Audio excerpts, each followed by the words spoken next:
It was recently announced that the corporation Citi, CITI, which what do? I guess they're in credit because I just see Citi credit cards. Whatever it is that they do, it doesn't really matter to me. They recently announced that they are going to take extraordinary steps on behalf of their employees, and that is if, as it turns out, the um, abortion laws pass in different states, some of them have already passed in various places, like the state I'm living in, the state of Georgia, I believe, has pretty much banned abortion. It's also operational in Texas and I think some other places, but I'm not sure.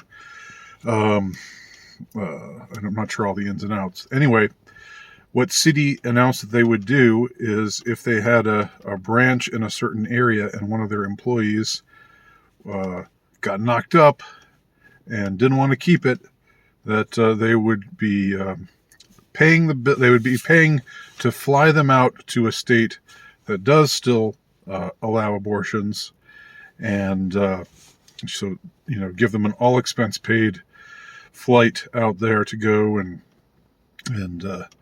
get that taken care of, and then fly them back, and then get them working again.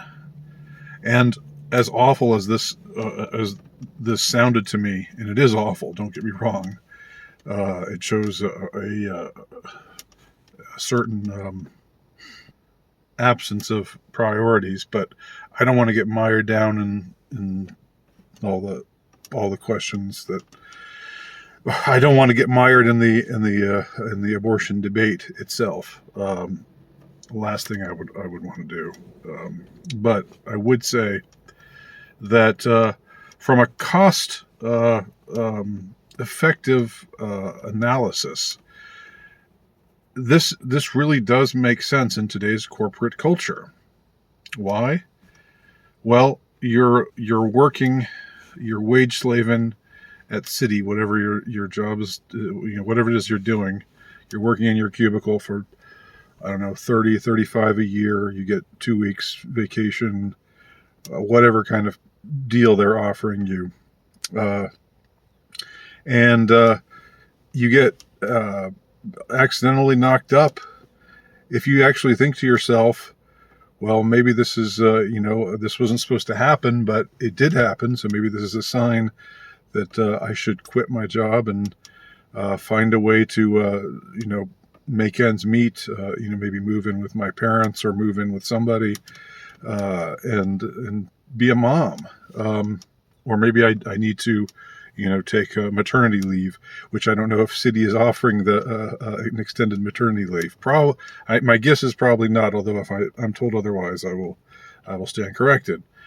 But what the higher ups at Citi and other corporations, I'm sure, as well, are thinking to themselves is, look, what will benefit us the most if we have somebody, wage slaving for us and getting paid our miserable salaries and just stuck in a cubicle for years and years and years.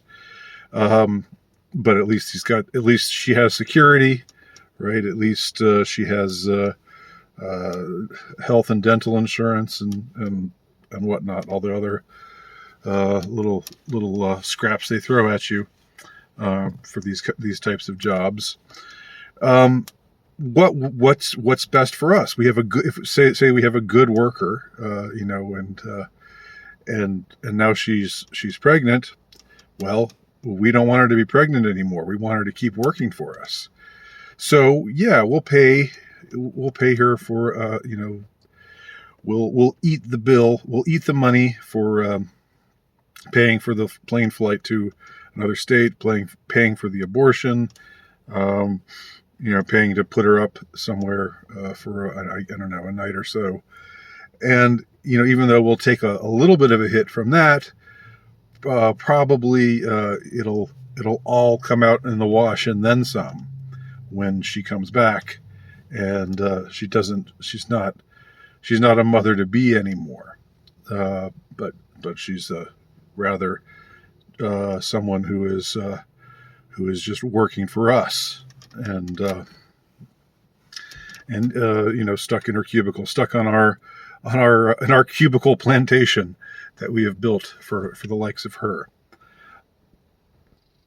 And of course, we can also virtue signal over this. We can say we care about the rights of women, and since abortion rights have become the rights of women in today's SJW mode of thinking, then they'll get praised to the hilt by all of the good virtue signaling corporate other corporate types, and this will give them good PR, if you can believe it, because they're so generous.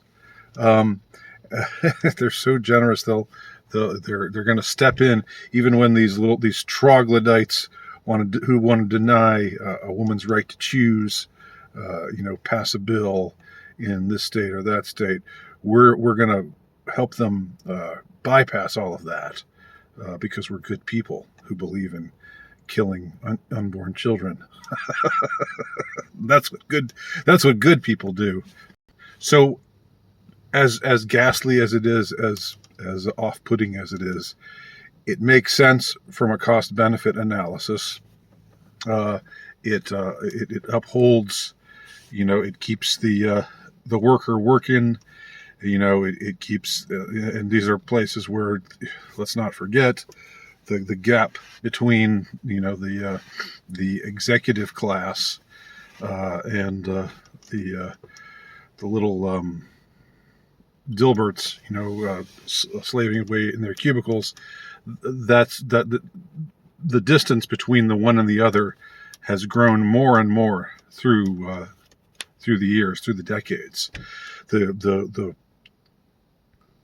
wealth gap has increased astronomically, and of course, the last 2 years, everything that's been done over the last 2 years, which I would say, because I'm a tinfoil hat wearing conspiracy theorist, I would say was not by accident.